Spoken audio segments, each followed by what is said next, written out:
Assalamualaikum warahmatullahi wabarakatuh. Bismillahirrahmanirrahim. Alhamdulillahi wahdah wassalatu wassalamu ala man la nabiyya ba'dah wa ala alihi wa sahbihi wa mawalah, amma ba'd. Akhwani fid din, azani Allah wa iyyakum jami'a wa rahimani wa rahimakum. Pada malam hari ini, sebagaimana juga waktu-waktu yang lalu, alhamdulillah kita dapat kembali hadir bersama-sama untuk menjawab beberapa pertanyaan yang masuk ke kita, ke redaksi admin konsultasi agama atau konsultasi Islam. Pertanyaan-pertanyaan pada malam hari ini cukup banyak. Insya Allah yang kita perlu jawab singkat, maka kita akan jawab singkat. Dan mungkin yang perlu ada penjelasan, maka insya Allah kita akan uraikan. Dan saya akan banyak merujuk pada yakni fatwa para ulama dan para asatid yang telah memberikan uraian dan penjelasan dalam masalah-masalah yang ditanyakan pada malam hari ini. Ada 7 pertanyaan atau lebih, karena ada satu pertanyaan yang biasanya ganda. Yang pertama, apakah anak kecil perempuan bila masuk shaf dia memotong shaf? Apabila itu anak laki-laki, maka bila mana dia sudah mumayyiz, maka tidak mengapa, tidak jadi masalah. Dan yang terpenting, meskipun belum mumayyiz, namun bila dia dapat dikendalikan, dalam artian dapat diajari, dibilangi untuk tidak bermain-main, untuk tetap pada posisi shaf dan sebagainya. Adapun pada wanita yang anak kecil, wanita yang ikut bapaknya ke masjid berjamaah, maka diterangkan bahwa yang demikian selama anak itu berpakaian yang rapi dan tidak mengotori masjid, dalam artian dapat dijaga seperti dipakai pampers dan juga tidak membuat keributan di dalam masjid, maka yang demikian tidak mengapa dan tidak sampai memutus shaf. Hal ini karena Nabi Shallallahu Alaihi Wasallam disebutkan dalam satu riwayat bahwa beliau membawa Putri Zainab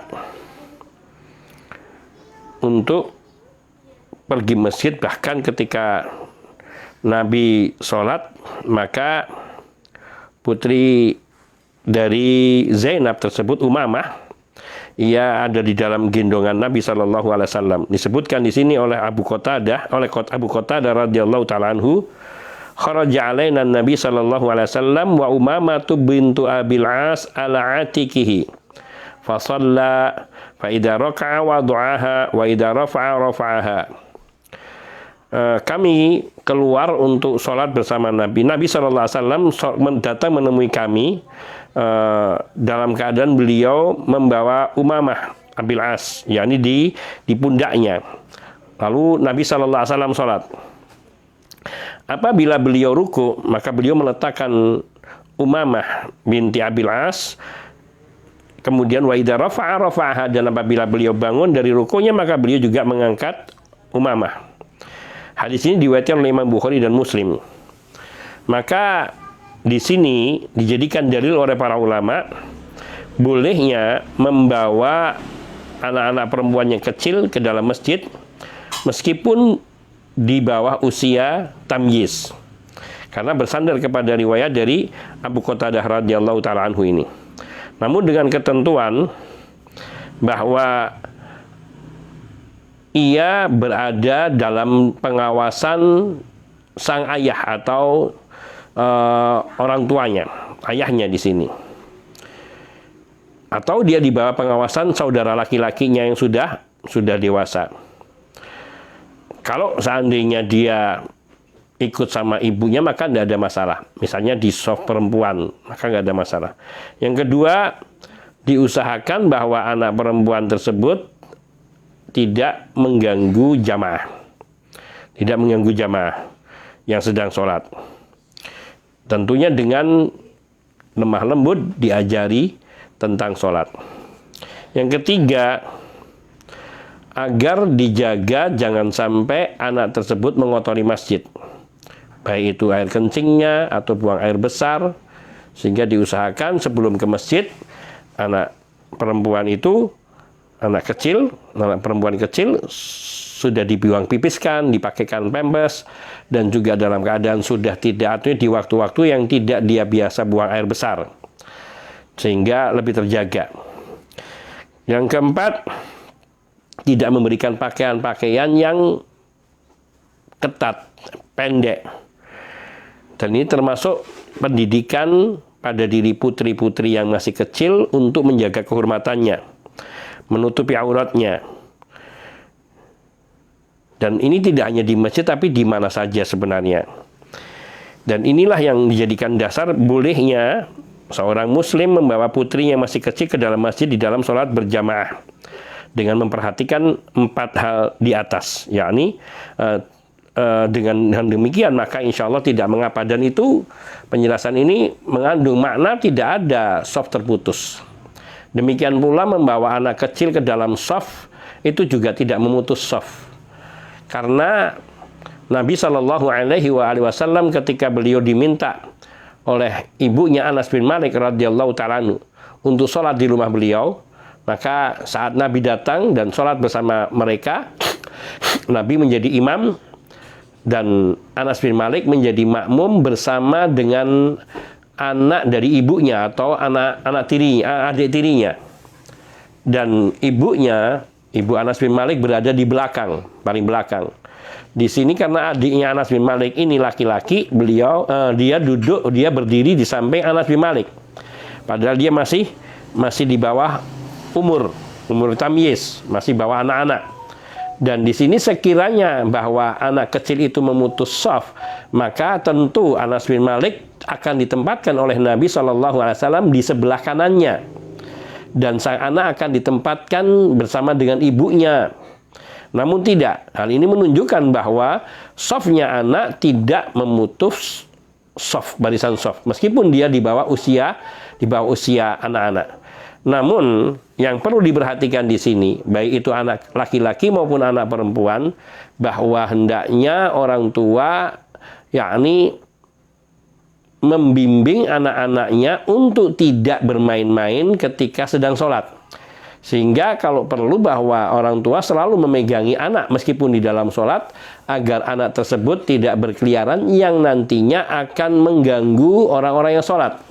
Apalagi sampai nanti teriak-teriak, loncat dan berlarian di depan orang yang sholat, meskipun tidak membatalkan sholat, namun akan mengganggu orang yang sholat. Demikian ini yang diterangkan oleh para ulama. Kemudian bagi anak-anak perempuan, diterangkan bahwa sebaiknya mereka ini diajari untuk ikut bersama ibunya. Dan sungguhnya mengajak anak perempuan ke masjid bukan sesuatu yang mendidik, artinya memiliki nilai pendidikan edukatif. Sebab anak perempuan afdolnya tidak sholat di masjid, namun sholatnya di rumah. Ini satu kondisi. Namun tadi bahwa hal itu bila ada satu keadaan di mana misalnya sang ibu tidak bisa menjaga, ada urusan, dan sang ayah harus membawa anak dan harus melaksanakan sholat berjamaah, maka tidak mengapa membawanya dengan persyaratan di atas tadi. Hadza wallahu ta'ala a'lam wa ahkam.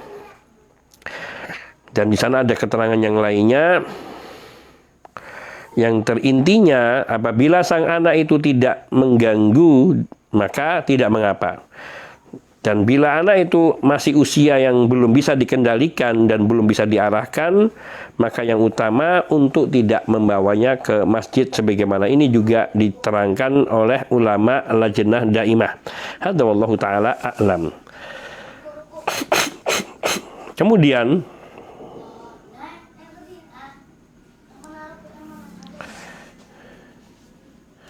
pertanyaan kedua,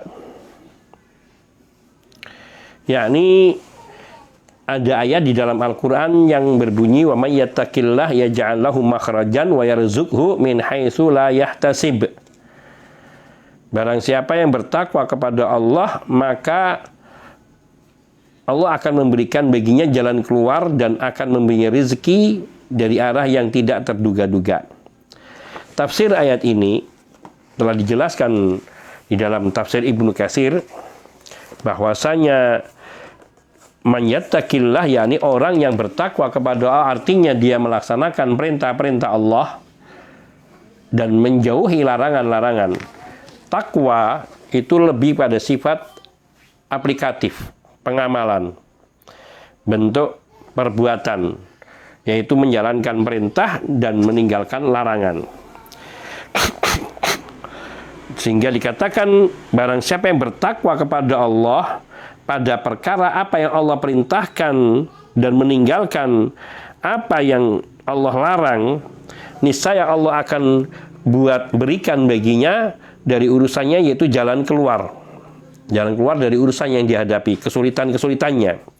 Wa yarzuqhu min haitsu la yahtasib, dan arti memberi rezeki dari arah yang tidak disangka, yaitu dari arah yang dari sisi yang hati ini sama sekali tidak membayangkan.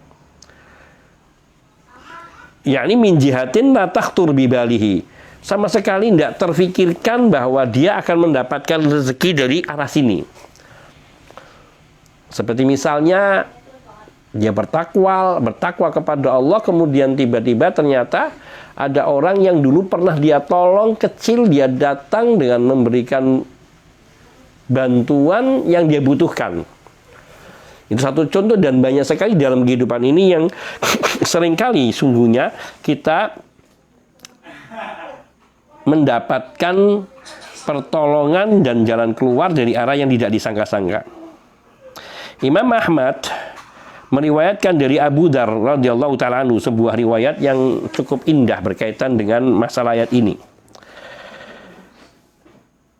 Beliau berkata, Abu Dzar berkata, "Ja'ala Rasulullah sallallahu alaihi wasallam yatlu alayya hadhil ayah." Rasul sallallahu alaihi wasallam beliau membacakan ayat ini, "Wa may yattaqillah yaj'al lahu makhrajan wa yarzuqhu min haitsu la yahtasib." Hatta faragha minal ayah. Hatta faragha minal ayah, sampai beliau selesai membaca ayat ini. Ini ayat yang panjang di surat At-Thalaq ini. Di ayat yang kedua dan ketiga. Di akhir ayat kedua dan di awal ayat ketiga. Kemudian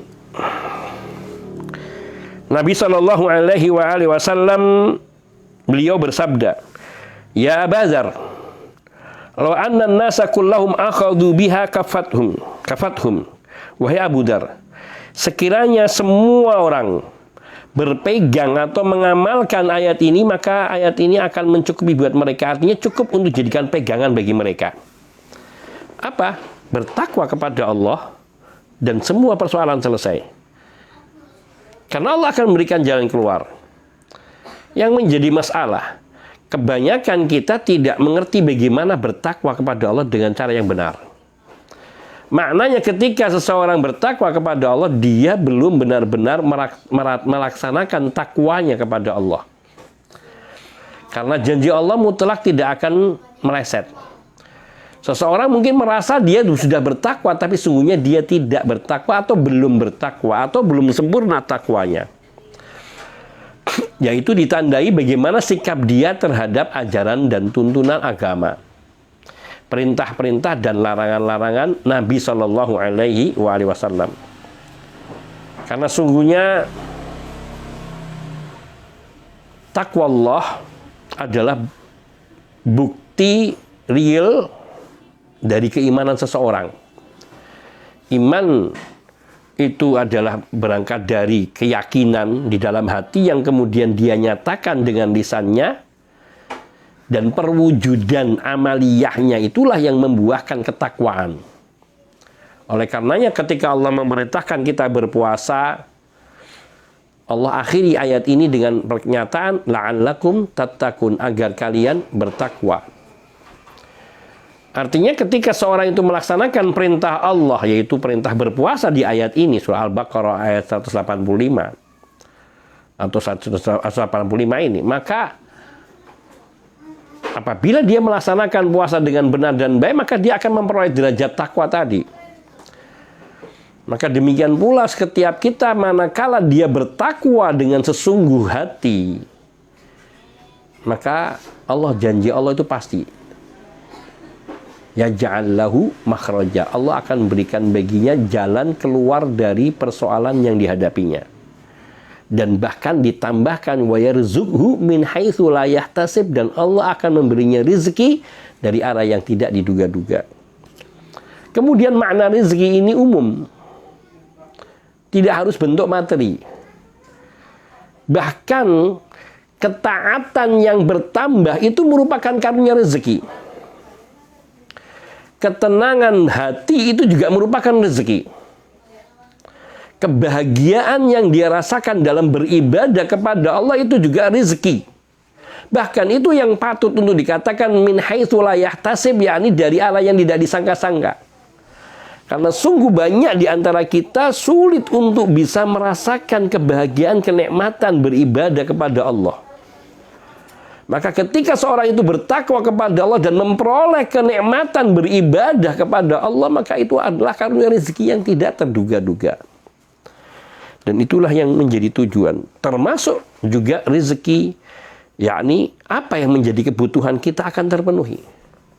Hanya persoalan mungkin dalam hidup kita ini mencari-cari kebutuhan yang sebetulnya tidak kita butuhkan. Ketika kita menambahkan hal-hal yang tidak kita butuhkan, maka kadang kita menghadapi kesulitan diri kita. Yakni apa yang kita hendak dapatkan justru kita tidak memperolehnya. Karena kita mencari sesuatu di luar kemampuan dan luar kebutuhan kita. Jadi bukan persoalan salahannya bukan karena hamba itu tidak bertakwa, namun hamba itu melalaikan hal-hal yang prinsip, yang pokok dibandingkan yang tidak. Kemudian Rasulullah Shallallahu Alaihi Wasallam membacakan ayat tersebut dan mengulang-ulanginya kepadaku, kata Abu Dar, sampai aku ngantuk.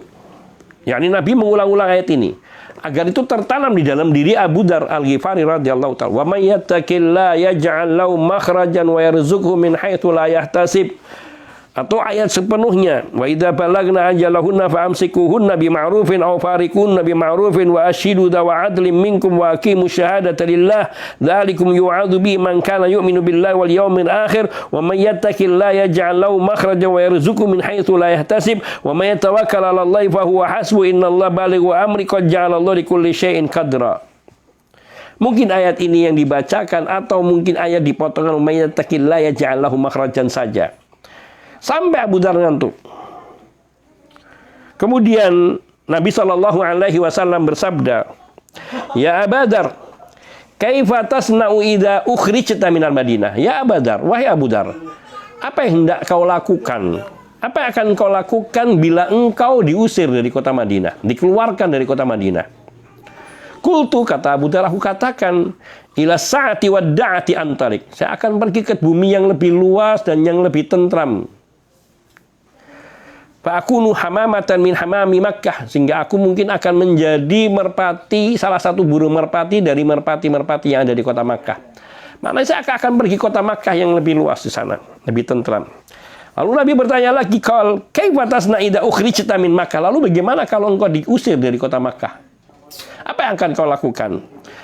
Berkata Abu Dar, qultu, aku katakan, ila sa'ati wadda'ah. Ya ke tempat yang lebih lapang lagi dan juga tempat yang lebih tenang. Da'ah sakinah. Wa ila Syam wal ardil muqaddasah. Saya akan pergi ke Syam dan ke tanah yang disucikan, yaitu Palestina. Ataupun juga Syam itu termasuk meliputi Palestina dan yang lainnya. Qal, Nabi bersabda, wa kaifa tasna in ukhrijta minasyam? Lalu apa yang kamu lakukan kalau kamu diusir dari negeri Syam, dari Palestina? Qala qultu, maka berkata Abu Dar, qultu, aku katakan, idzan walladzi ba'atsaka bil haqq ad'u sayfi ala atiki. Demi zat yang mengutusmu dengan kebenaran, aku akan meletakkan yakni pedangku di atas pundakku. Yani aku akan berjihad. Dia akan menggunakan pedang untuk berjihad. Nabi berkata, "Awa khairu min dalik?" Mau nggak yang lebih baik daripada itu? Atau adakah yang lebih baik dari itu? Maka berkata, "Qultu, awa khairu min dalik?" Kata Abu Dzar, aku berkata, apakah ada yang lebih baik dari itu ya Rasulullah? Qala, kata Nabi sallallahu alaihi wasallam kepada Abu Dzar, "Tasma'u wa tuti'u wa in kana 'abdan habasyian." Bila kondisimu selalu terdesak, maka kewajibanmu adalah mendengar dan patuh kepada pemimpinmu, sehingga engkau tidak diusir. Wa in kana 'abdan habasyian, meskipun pemimpinmu itu seorang budak Habasyi, seorang budak Ethiopia, yang artinya mungkin bodoh, yang tidak punya ilmu, namun kau mentaatinya, mendengar dan mentaatinya, itu lebih baik. Ini disebutkan oleh Imam Ahmad dalam musnadnya. Dan berkata Abdullah bin Mas'ud, ini berkaitan dengan ayat tadi. Yang terpenting dari hadis ini, yakni banyak pelajaran, tapi yang terpenting dari hadis ini adalah yakni bahwa wa may yattaqillah yaj'al lahu makhrajan wa yarzuqhu min haitsu la yahtasib. Ayat ini benar-benar bila dipegangi akan menjadi pedoman yang mencukupi bagi semua manusia bila berpegang pada ayat ini. Kemudian Abdullah bin Mas'ud radhiyallahu ta'ala beliau mengatakan, inna ajma'a ayatin fil Quran, sungguhnya ayat Al-Quran yang paling komplit maknanya, yaitu perintah Allah, innallaha ya'muru bil adli wal ihsan, sungguhnya Allah memerintahkan untuk berbuat adil dan berbuat kebajikan. Maka orang yang bisa berbuat adil dan berbuat kebajikan, ini surat An-Nahl ayat 90, maka dia telah mengumpulkan semua kebajikan itu. Karena orang yang berbuat adil dan berbuat kebaikan kepada orang lain, dia inilah yang meraih kebaikan-kebaikan yang banyak. Sedangkan kata Abdullah bin Mas'ud, wa inna aktsara ayatin fil Qur'ani farajan, dan ayat yang paling banyak di dalam Al-Qur'an menyebutkan tentang, atau ayat yang paling besar memberikan jalan keluar, yaitu surat At-Tolak ini, ayat 2 dan 3. Wa may yattaqillah yaj'al lahu makhrajan. Karena ayat ini mengatakan, dan barang siapa yang bertakwa kepada Allah, niscaya Allah akan memberikan baginya jalan keluar. Dan juga dalam musnad dari Abdullah bin Abbas, beliau berkata, Rasul sallallahu alaihi wasallam bersabda, man aktsara minal istighfar ja'alallahu lahu min kulli hammin farajan wa min kulli dhikin makhrajan wa razaqahu min haitsu la yahtasib. Kata Syekh Ahmad Syakir, sanad hadis ini sahih. yakni Nabi SAW bersabda, barang siapa yang memperbanyak istighfarnya, man aksara minal istighfar, barang siapa yang memperbanyak istighfarnya, yaitu banyak mengucapkan astaghfirullah, astaghfirullah, astaghfirullah, ja'alallahu lahu min kulli hammin farajan, maka niscaya Allah Subhanahu wa taala akan memberikan baginya jalan keluar dari segala kesedihan, kesusahannya. Jadi kuncinya adalah banyak istighfar, karena istighfar itu membersihkan dosa kita dan berarti itu menuju takwa Allah. Wa min kulli dhikin makhrajan, dan tidak cukup sampai di situ, bahkan akan diberi jalan keluar dari kesulitan dan kehimpitan-himpitan hidup. Kesulitan, kesesak dada, kesulitan hidup, kesulitan pikiran, itu semua akan bisa dikeluarkan dengan kita banyak beristighfar. Dan yang ketiga, wa razaqahu min haitsu la yahtasib, dan Allah akan memberinya rizki dari arah yang tidak disangka-sangka. Sedangkan Abdullah ibnu Abbas di tempat lainnya beliau mengatakan makna tafsir wa may yattaqillah yaj'al lahu makhrajan, yakni beliau artikan yunajji min kulli karbin fid dunya wal akhirah, Allah akan menyelamatkan hamba yang bertakwa dari segala kesusahan di dunia dan di akhirat dengan takwa Allah. Wa yarzuqhu min haitsu la yahtasib, sedangkan makna tafsir Allah memberinya rizki dari arah yang tidak disangka-sangka, yakni diberinya kenikmatan itu. Ini fadilah dari bertakwa kepada Allah diberi jalan, diselamatkan dari kesulitan-kesulitan yang dia temui di kehidupan dunia dan di akhirat, dan diberinya dia rezeki yang tidak disangka-sangka. Sedangkan Ar-Rabi' bin Khaisam, beliau menafsirkan yaj'al lahu makhrajan, Allah akan menjadikan baginya jalan keluar, yaitu min kulli syai'in dhaqa 'alan nas, dari segala sesuatu yang menghimpit hidupnya manusia. Maka intinya, dan juga diartikan di sana makhrajan, yaitu min syubuhatil umur wal karbi indal maut. Barang siapa yang bertakwa kepada Allah, Allah akan berikan baginya jalan keluar dari syubhat-syubhat, perkara-perkara syubhat, dan juga kesulitan, kesusahan, dan penderitaan ketika mati. Ini tafsir lain dari makna yaj'al lahu makhrajan, seperti dikatakan oleh Qatadah. Wa yarzuqhu min haitsu la yahtasib, yakni dan Allah akan berinya rezeki dari arah yang dia disangka-sangka, wa min haitsu la yarju aw la ya'mul, dan dari arah yang tidak pernah dia bayangkan, tidak pernah dia harap-harapkan. Kadang kita ketika menghadapi kesulitan mengharapkan mudah-mudahan si fulan datang, mudah-mudahan si fulan memberi bantuan, mudah-mudahan saya akan dapat proyek dari sini. Itu ada terbayang, tapi kemudian datangnya rezeki itu bukan dari arah yang kita bayangkan. Itu makna wa yarzuqhu min haitsu la yahtasib. Sehingga kaitan dengan pertanyaan di sini, yakni bahwa Allah akan berikan jalan keluar ketika kita menjalankan perintah Allah dengan semaksimal kita, dan menjauhi segala larangan Allah dengan semaksimal yang kita tahu. Maka semakin kita menjalankan perintah-perintah Allah yang wajib, dan semakin kita menjauhi larangan-larangan Allah yang haram, termasuk yang makruh, maka pasti Allah akan berikan jalan keluar bagi kita dari kesulitan apapun yang kita hadapi di dunia ini, bahkan di akhir hayat kita. Dan ayat ini sungguhnya ditafsirkan dengan lebih panjang daripada ini. Tapi intinya bahwa jalan keluar itu akan diberikan oleh Allah pasti. Dan termasuk diantaranya adalah beristighfar. Memperbanyak istighfar itu termasuk jalan untuk menggapai ketakwaan. Diriwayatkan oleh Imam Ahmad dari Sauban, beliau berkata, Rasulullah sallallahu alaihi wasallam beliau bersabda, innal abda la yuhramu rizqa bidzambi yusibuhu. Sungguhnya seorang hamba dia terhalang dari rezekinya oleh sebab dosa yang dia lakukan. Wala yaruddul qadara illa du'a, dan tidak ada yang bisa menolak takdir kecuali doa. Wala yazidu fil umri illa bir, dan tidak ada yang bisa menambahkan umur kecuali perbuatan kebajikan. Hadis ini diriwayatkan oleh Imam An-Nasai dan Ibnu Majah, dan sanadnya adalah hasan menurut penulis Zawaid Al-Busairi. Dan ini mengisyaratkan bahwa memperbanyak istighfar menghapuskan dosa, sehingga dosa-dosa itu terhapuskan, maka rezeki itu mudah datang. Dan makna bahwa tidak ada yang bisa menolak takdir kecuali doa, yakni bahwa takdir yang tampak oleh kita, bahwa kita dalam kesulitan, dalam kesusahan yang kita tidak membayangkan bisa keluar dari kesulitan itu.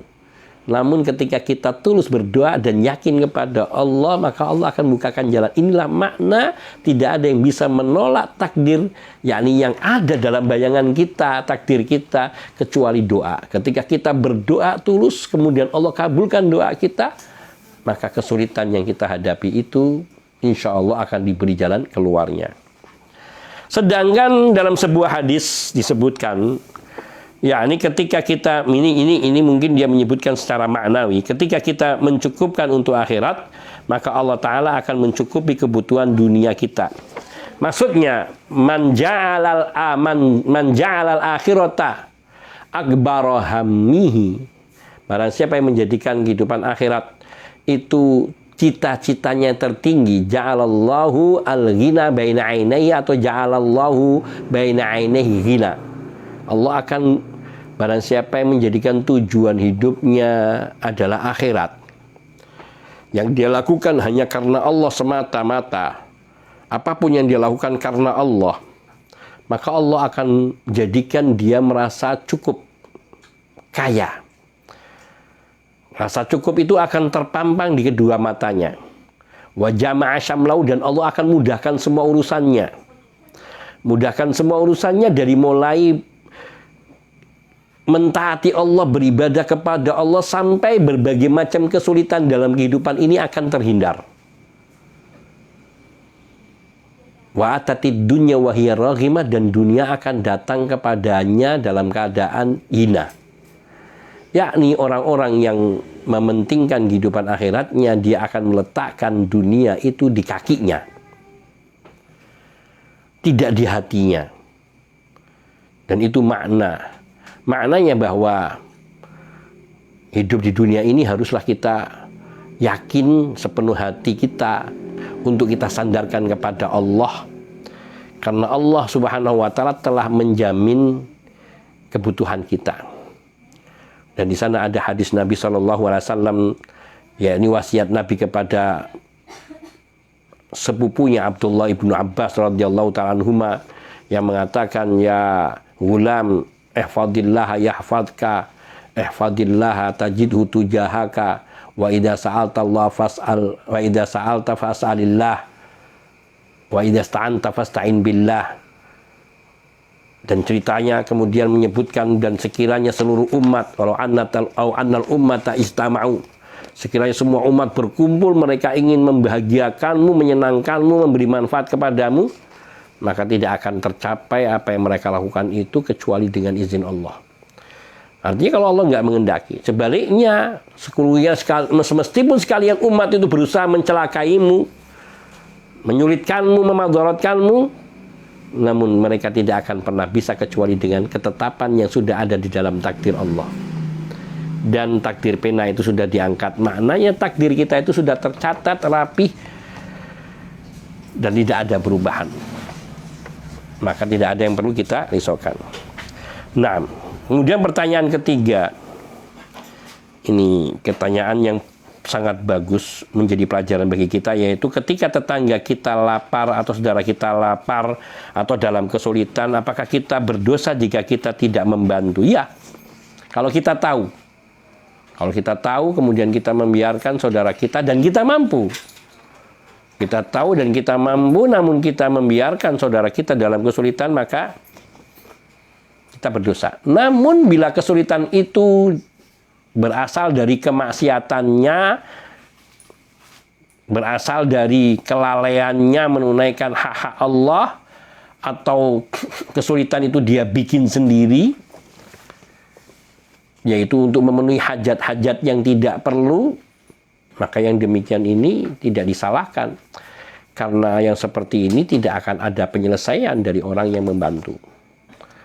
Namun bila memang ada orang yang memang nasibnya tidak beruntung, sehingga kebutuhannya selalu kurang, maka bagi orang yang mengetahui dan saudara yang mampu atau tetangganya yang mengetahui kekurangan, maka dia wajib membantu. Bila dia tidak membantu, maka dia akan berdosa. Kemudian pertanyaan berikutnya, dari satu pertanyaan juga satu penanya, apakah termasuk meminta-minta ketika kita lapar atau dalam kesulitan, kita bercerita dengan mengharap bantuan orang lain? Bila memang kita di dalam kesulitan yang sangat dan tidak punya pilihan selain meminta, maka yang demikian ini dibolehkan. Namun tidak dijadikan sebagai kebiasaan dan bukan untuk memperkaya. Memintanya hanya untuk sekedar bisa mencukupi kebutuhannya dan selanjutnya dia berusaha. Memang bila dia belum mampu berusaha dan masih ada kekurangan, maka tidak mengapa dia meminta bantuan dan pertolongan. Karena sungguhnya orang yang dalam kebutuhan sekali, maka tidak mengapa dibolehkan oleh syariat untuk meminta. Namun hanya sebatas yang dibutuhkan. Dan bila kita mengetahui ada saudara kita yang membutuhkan, sementara kita mampu, maka kita wajib. Namun apabila seorang yang ia selalu dibiasakan untuk meminta dan dia berpangku tangan, tidak mau berusaha, maka dia berdosa. Orang yang hidupnya di dunia meminta-minta, dia akan dibangkitkan dalam keadaan mukanya hilang dagingnya, yakni yang tampak hanya ketongkoraknya, naudzubillah. Yakni akan dipermalukan di yaumul akhir oleh Allah, naudzubillah min dzalik. Sehingga seorang harus terus berusaha. Namun bila kebutuhan mendesak dan memang tidak ada jalan, usahanya tidak jalan, maka tidak mengapa meminta sebatas untuk memenuhi kebutuhannya dan bukan untuk memperkaya, tapi juga bukan untuk berbuat leha-leha, berpangku tangan. Pertanyaan keempat, yaitu pertanyaan berkenaan dengan haid. Yakni seorang wanita haidnya sudah berhenti. Kemudian setelah berhubungan keluar lagi, apakah termasuk masih haid? Bila berhentinya haid ini masih di kurun waktu masa haidnya, semisal baru 5 hari berhenti atau 6 hari berhenti, yang biasanya dia haid 7 hari, 8 hari, kemudian dia berhubungan, maka keluar lagi, maka yang keluar kedua ini adalah haid. Tetapi ketika sudah berhenti, maka dia sudah dibolehkan berhubungan dengan suaminya. Dan dia berkewajiban melaksanakan sholat ataupun juga puasa. Namun bila kemudian keluar lagi, maka itu adalah lanjutan dari haidnya yang sebelumnya. Kecuali dia sudah keluar dari masa haidnya sudah 14 hari, kemudian kok keluar lagi, artinya sudah 14 hari atau sudah dari masa haidnya itu sudah keluar lebih dari 8 hari atau 7 hari sampai 14 hari, kemudian kok keluar lagi, maka itu istihadhah dan bukan haid. Namun sebagian ulama menegaskan bahwa haid itu yakni ada ciri-ciri darahnya. Yang pertama, ciri darah haid itu kental. Kedua, baunya amis. Yang ketiga, warnanya kecoklat-coklatan, kehitam-hitaman. Sedangkan darah-darah di luar haid yaitu darah seperti biasa, segar. Darahnya segar, cair, sifatnya lebih cair, tidak memiliki bau seperti bau darah haid.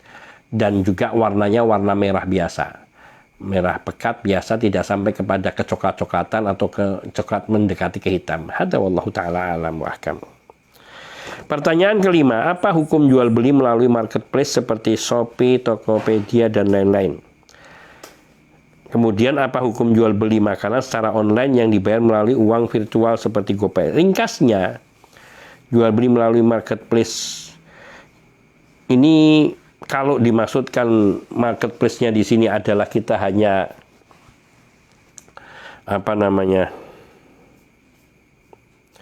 menjadikan itu sebagai promosi, kemudian kita membayar promonya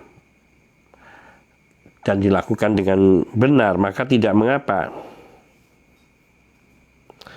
Namun yang harus kita pahami bahwa berbagai masalah dalam marketplace yang timbul saat ini.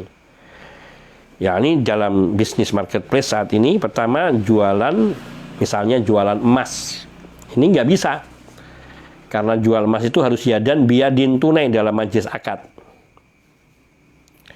Yang kedua, ini kalau mengendapkan uang di rekening marketplace, lalu mendapatkan bonus atau bunga, ini juga termasuk riba kalau ada pengendapan itu.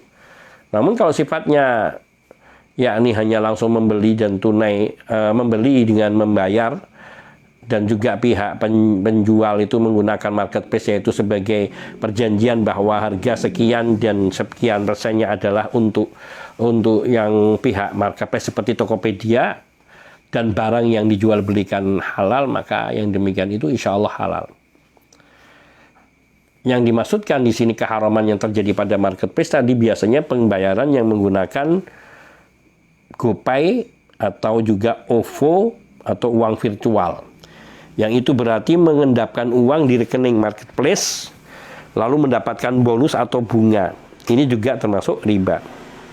Atau menabung atau top up dana untuk digunakan berbelanja lalu mendapatkan fasilitas potongan harga atau bebas ongkir, di mana bonus ini tidak didapatkan oleh yang tidak top up. Ini juga termasuk riba karena setiap piutang di mana pihak kreditur mendapatkan manfaat atau keuntungan adalah riba. Keempat, ketika yakni marketplace mulai membuka peminjaman kepada UMKM misalnya. Mereka bekerja sama dengan vintage. Saat ini konsumen diberikan pinjaman dengan minimal tertentu yang nanti bisa dilunasi dalam waktu sebulan. Jika telat pembayaran terkena denda. Denda ini juga termasuk riba. Dijual, kemudian yang berikutnya kelima, dijual produk haram dan ilegal secara bebas. Ini sering, kadang-kadang produk-produk haram dijual secara bebas. Yang keenam, yaitu marketplace. Namun bila tadi semata-mata marketplace tadi berfungsi sebagai tempat promosi dan sebagai rekanan kerja atau sebagai agen bagi produsen, maka selama yang dijual halal dan dengan akad yang benar, maka insya Allah Ta'ala tidak mengapa. Kemudian kalau berkaitan dengan pembayaran GoPay, maka ini jelas GoPay ataupun alat virtual lain ataupun OVO ini jelas riba. Karena sifatnya itu adalah pinjaman. Orang memasukkan top up ke dalam dana itu sudah termasuk pinjaman. Karena akan dimanfaatkan kemudian dengan uang yang kita masukkan, kita tabungkan, kita top upkan, maka kita akan mendapatkan beberapa fasilitas seperti potongan harga produk ataupun potongan harga promo dan sebagainya, yang itu semua adalah riba. Secara ringkasnya seperti itu. Maka lebih baiknya hal yang semacam ini dihindari. Hadza wallahu taala alam. Kemudian pertanyaan ke-6. Assalamualaikum warahmatullahi wabarakatuh. Waalaikumsalam warahmatullahi wabarakatuh. Afwan mau tanya, mana yang harus lebih diutamakan, menunggui orang sakit atau sholat jamaah ke masjid? Padahal tidak ada orang lain yang nungguin. Bila memang orang yang sakit ini harus ditungguin setiap waktu dan tidak ada orang yang bisa menggantikannya atau menggantikan sementara dia sholat, atau bila ditinggalkan akan membahayakan, maka dalam kondisi seperti ini termasuk uzur untuk tidak sholat di masjid. Namun bila ada yang menjaga bergantian, terutama pada waktu sholat, maka dia tetap berwajib melaksanakan sholat berjamaah di masjid. Hadza wallahu ta'ala, ini terutama bagi kaum pria. Dan yang terakhir, pada waktu malam Jumat lebih baik membaca surat Al-Mulk atau Al-Kahfi. Surat Al-Mulk itu sunnahnya dibacanya bukan malam Jumat, tapi setiap malam. Ini pun hadis yang diperselisihkan oleh para ulama. Sebagian menilainya hasan li ghairi, sebagian menganggapnya dia dhaif. Demikian pula sungguhnya membaca surat Al-Kahfi pada malam Jumat atau hari Jumat itu sungguhnya riwayatnya hasan li ghairi. Yaitu karena beberapa riwayat, sungguhnya jalur-jalur periwayatannya sebagian ulama mengatakan dhaif semua.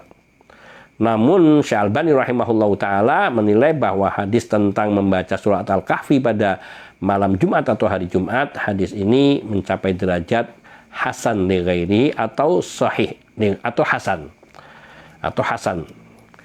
Dan inilah yang kita pegangi, sehingga yang utama yang kita baca pada malam Jumat atau hari Jumat adalah surat Al-Kahfi dan bukan surat Al-Mulk. Dan sebagian ulama seperti diantaranya Syekh Khamis Usman hafizahullah ta'ala, beliau mengatakan sungguhnya anjurannya membaca surat Al-Kahfi itu sepekan sekali, tidak terpaut dengan hari Jumat, karena kata Jumu'ah dalam bahasa Arab bisa berarti sepekan. Sehingga beliau memandang bahwa membaca surat Al-Kahfi itu tidak harus malam Jumat. Artinya sepekan sekali. Wallahu ta'ala alam, namun mayoritas ulama kebanyakan mereka berpegang bahwa sunnahnya membaca surat Al-Kahfi itu di hari Jumat atau malam Jumatnya.